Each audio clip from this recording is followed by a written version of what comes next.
University to employability వరకు కూడా మనం మొత్తం ఒక కంప్లీట్ కాంప్రిహెన్సివ్ పద్ధతి తీసుకొని బ్రేక్ చేసుకుంటూ ఒక్కొక్క దాని మీద ఖచ్చితంగా మళ్ళీ చాలా డీటెయిల్డ్గా మేధావులందరితో కూడా చర్చలు జరుపుతాం. అందులో ప్రత్యేకించి ప్రైవేట్ పాఠశాలలు, ప్రైవేట్ కళాశాలలు వారి పాత్ర ఎట్లయితే మిక్స్డ్ ఎకానమీ ఉండాలనుకుంటున్నామో, మనము మిక్స్డ్ ఎడ్యుకేషన్ ఉండాలని ప్రైవేట్ కళాశాలలు పాఠశాలకు సంబంధించిన వారు చెప్తున్నారు, అది ఎట్లా చేయాలి, దీంతోపాటు ఓవరాల్ కాంప్రిహెన్సివ్ డెవలప్మెంట్ ఎట్లా చేయాలి, ఇవన్నిటితో పాటు నేను ఒకటి ఏం నమ్ముతా అంటే we have to be in the system to change the system. ఇప్పుడు ఉన్నది మొత్తం మూలకు వారేసి కొత్త తెల్లారికి తేలేం. ప్రస్తుతం ఉన్నదాన్ని పుష్ చేస్తూ దీన్ని బెస్ట్ పర్ఫార్మెన్స్ చేస్తూ చేంజెస్ తీసుకొని రావాల్సిందే తప్పితే వేరే ఆప్షన్ ఎస్పెషలీ విద్యలో మనకు ఉండదు, ఎందుకంటే ఇది కంటిన్యూస్ ప్రాసెస్ కాబట్టి ఇప్పుడు అందరు చెప్పినటువంటి పెద్దలందరూ చెప్పిన దాంట్లోంచి ఒక 10 తీర్మానాల రూపంలో మీ ముందు నేను ప్రవేశపెట్టదలుచుకున్నాను. దాన్ని తమరందరూ దయతో యాక్సెప్ట్ చేస్తారని చెప్పి నేను భావిస్తూ ఉన్నాను. ఫస్ట్ది మనందరం కోరుకున్నది in the interest of people of Telangana విలువలతో కూడినటువంటి విద్యను అందించాలి. అందులో ఎథిక్స్, మారల్స్, మీరు అన్నట్టు overall development, mental health issues అన్నీ కలిపి వస్తుంది. దాన్ని ఇంకా డీటెయిల్గా వర్క్ చేస్తాం. రెండవది విద్యకు మ్యాక్సిమం బడ్జెట్ 15% అని ఇక్కడ పెడుతున్నాం, కానీ మ్యాక్సిమం బడ్జెట్ విద్యకి ఇవ్వాలి. ఇందాక నగేష్కి అవకాశం ఇవ్వద్దు అనుకున్నాం యూనివర్సిటీ పిల్లగానికి, కానీ ఇచ్చినాక ఒక మంచి పాయింట్ చెప్పిండు.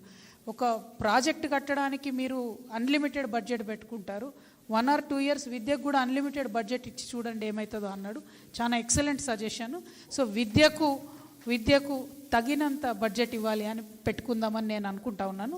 తర్వాత మూడవది టెక్నాలజీని విరివిగా వాడాలి, దాంతో విద్యా ప్రమాణాలను అప్గ్రేడ్ చేయాలి.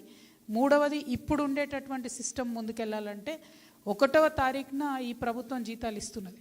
ఎట్లా అయితే 1వ తారీఖున టీచర్లకు జీతాలు ఇస్తున్నారో అదే స్కూల్లో పనిచేసే మిడ్ డే మీల్ వర్కర్లకి, స్కూల్ మెయింటెనెన్స్ అమౌంట్కి, శానిటేషన్ స్టాఫ్కి, ఇంటర్నెట్కి అన్నిటికీ కూడా 1వ తారీఖున ఇస్తే స్కూల్ కరెక్ట్గా ఫంక్షన్ చేసేటటువంటి ఆస్కారం ఉంటుంది. కాబట్టి అంటే ఇక మొత్తం ఓవరాల్ మెయింటెనెన్స్ అన్నది అందుకే చెప్తా ఉన్నాను, దాన్ని ఇంకా డెవలప్ చేద్దాం.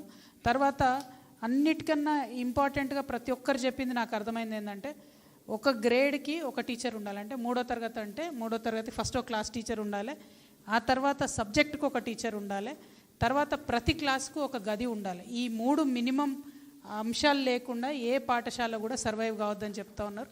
సో దానికోసం ప్రయత్నం చేద్దాం మనందరం అనేది తీర్మానాల్లో భాగంగా పెడుతున్నాం.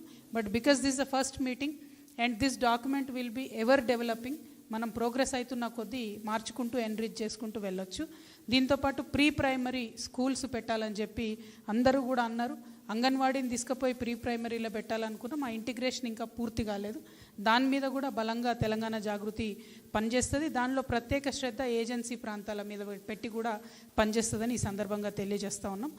మూడవది ఆల్రెడీ 20 ఏళ్ళు టీచింగ్ ప్రొఫెషన్లో ఉన్న వాళ్లకు టెట్ నుంచి మినహాయింపు ఇవ్వాలని చెప్పి బాగా డిమాండ్ వస్తూ ఉన్నది, దాన్ని జాగృతి మద్దతు ఇస్తూ ఉన్నది. తర్వాత బోధనేతర పని తగ్గించాలి అని చెప్పి మరి అందరూ కూడా అడుగుతూ ఉన్నారు. దానికి బోధనేతర పని తగ్గించాలంటే అడ్మినిస్ట్రేటివ్ ఆఫీసర్స్ని స్కూల్స్లో పెంచుకోవాల్సి ఉంటుంది. అదేవిధంగా దీనికి కంబైన్డ్గా అన్న principal primary school headmasters చెప్పినట్టుగా హెడ్ మాస్టర్ ప్రిన్సిపల్ పొజిషన్ అనేది సెలెక్షన్ ఆధారితంగా ఉండాలి తప్పితే రెగ్యులర్ ప్రమోషన్ లాగా ఉండొద్దు. లీడర్షిప్ క్వాలిఫికేషన్ అని అన్నారు, దాని మీద డిస్కషన్ జరగాలని నేను అనుకుంటున్నా. బ్లైండ్గా నేను చెప్పలేకపోతా ఉన్నది, బట్ మంచి సజెషన్ అన్నది. తర్వాత కామన్ స్కూల్ సిస్టమ్ అందుకే నేనేం కమెంట్ చేయట్లేదు దాని మీద. కామన్ స్కూల్ సిస్టమ్ పెట్టాలన్నారు. కాకపోతే నేను ఒక ఎంపీగా పనిచేసిన వ్యక్తిగా మీ అందరితో నా రిక్వెస్ట్ ఏంటంటే మనకు యూనియన్ గవర్నమెంట్ నుంచి వచ్చే డబ్బులు ఎస్సీలకింత, ఎస్టీలకింత అని చెప్పి అట్లా వస్తాయి. సో వచ్చినవి అదే హెడ్లో వాడాలని ఒక నిబంధన ఉంటుంది.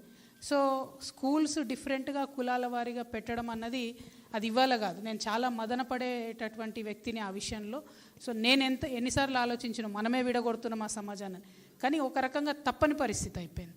ఎస్టీ హెడ్లో వచ్చినటువంటిది ఇంకెక్కడ పెట్టడానికి లేదు, ఎస్సీ హెడ్లో వచ్చినటువంటిది ఇంకెక్కడ పెట్టడానికి లేదు. సో విద్యలో అట్లా ఫోకస్ చేసి సపరేట్గా పెడుతున్నారు.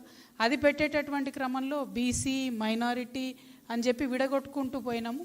అది ఇప్పుడు ఈ దశకు వచ్చి ఆగింది. దాన్ని ఎట్లా ఇంటిగ్రేట్ చేయాలన్నది మాత్రం అందరం ఆలోచించాలి. ఎందుకంటే అనడానికి బాగుంటుంది కులాలకు అతీతంగా మతాలకు అతీతంగా పెట్టాలని, కానీ ఇది మారాలంటే యూనియన్ బడ్జెట్ మారాలి, స్టేట్ బడ్జెట్ సిస్టమ్ మారాలి, చాలా పాలసీ మారాలి, పైనుంచి కింది వరకు మారాలి. కాబట్టి it is not easy, but it is not అన్అచీవబుల్ also. It is a demand and it should be a long term vision. తర్వాత ఆదివాసీ విద్యా విధానాన్ని ప్రత్యేకంగా రూపొందించాలి, గిరిజన విద్యా విధానాన్ని ప్రత్యేకంగా రూపొందించాలి అని చెప్పి ఒక ఆలోచన వచ్చింది. మీ అందరూ యాక్సెప్ట్ చేస్తే దానికి ఒక తీర్మానం పెట్టుకోవచ్చు. మా ఆడబిడ్డల మీద ప్రత్యేక శ్రద్ధ పెట్టాలని మాత్రం నేను కోరుతా ఉన్నాను. ఎందుకంటే ఖచ్చితంగా ఆడబిడ్డలకు ఎట్లా చేస్తాం, మరి ప్రైవేట్లో ఫ్రీ చేస్తాం ఏం చేస్తాం, కానీ ఆడబిడ్డల మీద ప్రత్యేక శ్రద్ధను పెట్టి స్కూళ్ళల్లో శానిటరీ ప్యాడ్స్, అదేవిధంగా శానిటరీ ప్యాడ్స్ ఇన్సినరీస్ ఉంటాయి, అవి వాటిని కూడా పెట్టాలి. ఎక్కువ లేడీ టీచర్స్ని ఖచ్చితంగా ప్రతి స్కూల్లో ఒకరు ఉండేటట్టు చూడాలనేటటువంటి డిమాండ్ నేను చేస్తూ ఉన్నానండి.